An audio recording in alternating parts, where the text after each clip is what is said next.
Friends, ನಮಸ್ಕಾರ. AVK hobby ಐಡಿಯಾಸ್ಗೆ ಸ್ವಾಗತ.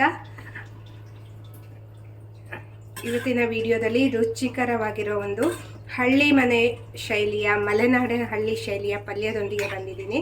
ತುಂಬ ರುಚಿಯಾಗುವಂತಹ ಪಲ್ಯ.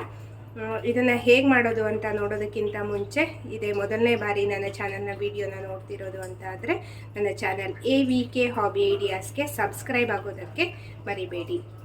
ಹಾಗೂ ಪಕ್ಕದಲ್ಲೇ ಇರೋ ಬೆಲ್ ಬಟನ್ನ ಕ್ಲಿಕ್ ಮಾಡಿ ಆಲ್ ಅಂತ ಆಪ್ಷನ್ ಚೂಸ್ ಮಾಡಿದರೆ ನನ್ನ ಪ್ರತಿ ವಿಡಿಯೋದ ನೋಟಿಫಿಕೇಷನ್ ನಿಮ್ಮನ್ನು ತಲುಪತ್ತೆ. ಆಗ ಎಲ್ಲರಿಗಿಂತ ಮುಂಚಿತವಾಗಿ ವಿಡಿಯೋ ನೋಡೋದಕ್ಕೆ ಸಹಾಯ ಆಗುತ್ತೆ. ಬನ್ನಿ ಫ್ರೆಂಡ್ಸ್, ಇವಾಗ ಈ ರುಚಿಕರವಾಗಿರೋ ಮಲೆನಾಡು ಶೈಲಿಯ ಪಲ್ಯವನ್ನು ಹೇಗೆ ಮಾಡೋದು ಅಂತ ನೋಡೋಣವಾ. ನೋಡಿ ಫ್ರೆಂಡ್ಸ್, ಇವಾಗ ಒಂದು ಪ್ಯಾನ್ ತೊಗೊಂಡಿದ್ದೀನಿ.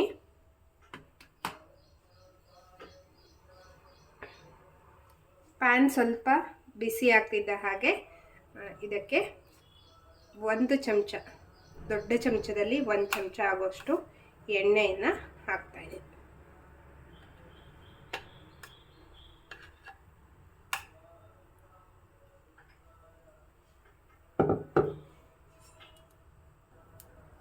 ನೋಡಿ, ನಂತರ ಇದಕ್ಕೆ 1 ಚಮಚ ಆಗೋಷ್ಟು ಸಾಸಿವೆ ಕಾಳು ಹಾಕ್ತಾಯಿದ್ದೀನಿ. ಸುಮಾರು 1 ಚಮಚ ಆಗುವಷ್ಟು ಉದ್ದಿನಬೇಳೆ ಹಾಕ್ತಾಯಿದ್ದೀನಿ. 1 ಚಿಟಿಕೆ ಇಂಗು,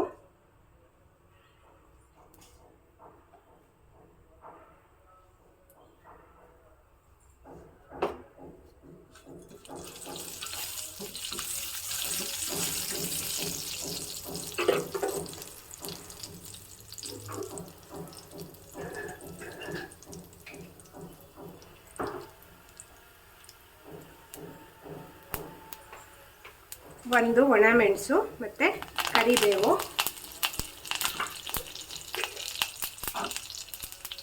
1 ಚಿಟಿಕೆ ಅರಿಶಿನ ಪುಡಿ. ಇವಾಗ ನೋಡಿ, ಸ್ಟವ್ನ ಸಿಮ್ಮಲ್ಲಿ ಇಟ್ಕೊಬಿಡ್ಬೇಕು. ನಂತರ ಇದಕ್ಕೆ 1/4 ಚಮಚ ಆಗೋಷ್ಟು ಖಾರದ ಪುಡಿ, ಖಾರದ ಪುಡಿ ಇರತ್ತಲ್ಲ, ಅದನ್ನು ಹಾಕ್ತಾಯಿದ್ದೀನಿ. ಇದಕ್ಕೆ ಬೇರೆ ಯಾವುದೇ ಖಾರದ ಅಗತ್ಯ ಇಲ್ಲ, ಖಾರದ ಪುಡಿನೇ ಮೇಯ್ನು. ನಿಮಗೆ ಎಷ್ಟು ಖಾರ ಬೇಕು ಅನ್ನೋದ್ರ ಮೇಲೆ ನೀವು ಖಾರದ ಪುಡಿಯನ್ನು ಹಾಕ್ಕೋಬೋದು. ನಂತರ ಇದಕ್ಕೆ ಹೆಚ್ಚಿಟ್ಕೊಂಡಿರೋ ಬದನೆಕಾಯಿ ಹಾಕ್ತಾಯಿದ್ದೀನಿ. ನೋಡಿ, ಈ ರೀತಿ ಸ್ಲೈಸ್ ಆಗಿ ಹೆಚ್ಚಿಕೋಬೇಕು.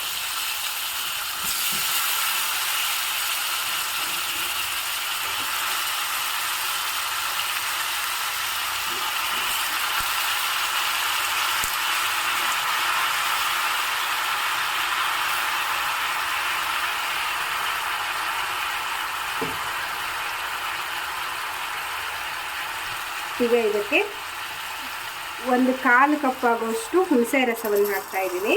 ಎಕ್ಸ್ಟ್ರಾ ನೀರು ಹಾಕೋದು ಬೇಡ, ಹುಣಸೆ ರಸನೇ ಸಾಕಾಗತ್ತೆ.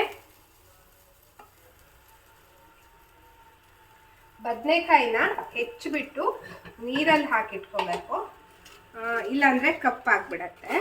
ನಂತರ ರುಚಿಗೆ ತಕ್ಕಷ್ಟು ಉಪ್ಪು,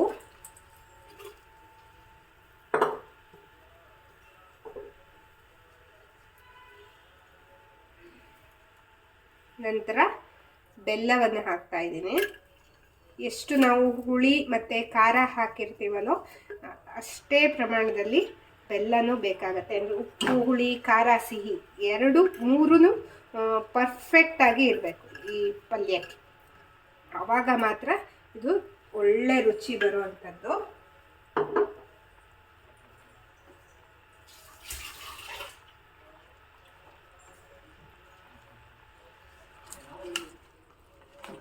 ಈಗ ಒಮ್ಮೆ ಚೆನ್ನಾಗಿ ಮಿಕ್ಸ್ ಮಾಡಿಕೊಂಡು ಮುಚ್ಚಿಬಿಟ್ಟು ಬೇಯಿಸ್ಕೊಂಬಿಡೋಣ. ಇವಾಗ ಸ್ವಲ್ಪ ಮಿಕ್ಸ್ ಮಾಡೋದು ಕಷ್ಟ ಆಗುತ್ತೆ, ಯಾಕೆಂದರೆ ಬದನೆಕಾಯಿ ಬೆಂದಿರಲ್ವಲ್ಲ, ಹಾಗಾಗಿ.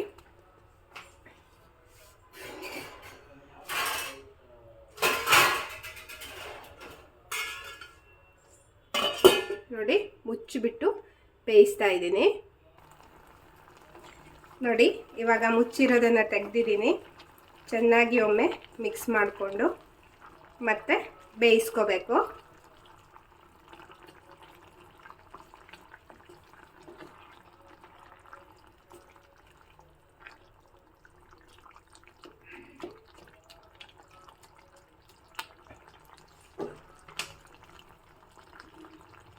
ಇವಾಗ ನೋಡಿ ಈರುಳ್ಳಿಯನ್ನು ಸಣ್ಣ ಸ್ಲೈಸ್ ಮಾಡಿಕೊಂಡು ಸಪ್ರೇಟ್ ಮಾಡ್ಕೋಬೇಕು. ಆ ಸಣ್ಣ ಸಣ್ಣ ಸ್ಲೈಸನ್ನು ಮಾಡ್ಕೋಬೇಕು, ಆವಾಗ ಇದು ತುಂಬ ರುಚಿಯಾಗಿರುತ್ತೆ.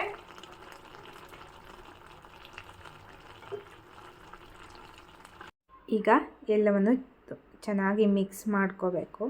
ಏಕೆಂದರೆ ಬದನೆಕಾಯಿಗೆ ಈಗ ಆಲ್ರೆಡಿ ಉಪ್ಪು, ಹುಳಿ, ಖಾರ, ಸಿಹಿ ಎಲ್ಲ ಹಾಕಿರ್ತೀವಲ್ಲ, ಅದು ಸಹ ಈರುಳ್ಳಿ ಜೊತೆ ಚೆನ್ನಾಗಿ ಮಿಕ್ಸ್ ಆಗಿಬಿಟ್ಟು ಬೇಯಬೇಕು. ಒಮ್ಮೆ ಚೆನ್ನಾಗಿ ಮಿಕ್ಸ್ ಮಾಡಿ ಆದ ನಂತರ ಇದನ್ನು ನಾನು ಮುಚ್ಚಿಬಿಟ್ಟು ಇನ್ನೊಂದು 4-5 ನಿಮಿಷಗಳ ಕಾಲ ಬೇಯಿಸ್ಕೊತಾ ಇದ್ದೀನಿ. ಈಗ ಸ್ಟವ್ನ ಆಫ್ ಮಾಡಿದ್ದೀನಿ, ನಾನು ಮುಚ್ಚಳವನ್ನು ತೆಗೆದಿದ್ದೀನಿ. ಪರ್ಫೆಕ್ಟಾಗಿ ರೆಡಿಯಾಗಿದೆ ರುಚಿಯಾಗಿರುವಂತಹ ಬದನೆಕಾಯಿ ಪಲ್ಯ. ತುಂಬ ಅಂದರೆ ತುಂಬ ರುಚಿಯಾಗಿರುತ್ತೆ. ಅದರಲ್ಲೂ ಅಕ್ಕಿ ರೊಟ್ಟಿ ಜೊತೆ ಮಾಡಿಕೊಂಡು ಇದನ್ನು ತಿಂದರೆ ಆವ್ಸಮ್ ಅಂತಲೇ ಹೇಳ್ಬೋದು. ಅಷ್ಟು ರುಚಿಯಾಗಿರುವಂತಹ ಪಲ್ಯ. ಒಂದು ಸಾರು ಏನಾದರೂ ಮಾಡಿಕೊಂಡು ಈ ರೀತಿ ಪಲ್ಯ ಮಾಡಿಕೊಂಡ್ರಿ ಅಂದ್ಕೊಳ್ಳಿ, ಅನ್ನ ಖಾಲಿಯಾಗಿದ್ದೇ ಗೊತ್ತಾಗಲ್ಲ ನಿಮಗೆ. ಮತ್ತು ಸೆಕೆಂಡ್ ರೌಂಡ್ ಊಟ ಮಾಡೋರಿಗೆ ಅನ್ನ ಮಾಡಬೇಕಾಗತ್ತೆ, ಅಷ್ಟು ರುಚಿಯಾಗಿರುತ್ತೆ ಈ ಪಲ್ಯ. ಇವತ್ತಿನ ಈ ವಿಡಿಯೋ ನಿಮಗೆಲ್ಲ ಇಷ್ಟ ಆಯಿತು ಅಂತ ಅಂದ್ಕೊಂಡಿದ್ದೀನಿ. ಈ ವಿಡಿಯೋ ನೋಡಿ ನೀವು ಸಹ ಒಮ್ಮೆ ಟ್ರೈ ಮಾಡಿ. ಹೇಗಾಗಿತ್ತು ನಿಮ್ಮ ಅನಿಸಿಕೆ, ಅಭಿಪ್ರಾಯಗಳನ್ನು ಕಮೆಂಟ್ ಸೆಕ್ಷನ್ನಲ್ಲೇ ತಿಳಿಸಿ. ನಿಮ್ಮ ಫ್ರೆಂಡ್ಸ್ ಆ್ಯಂಡ್ ಫ್ಯಾಮಿಲಿ ಎಲ್ರಿಗೂ ಈ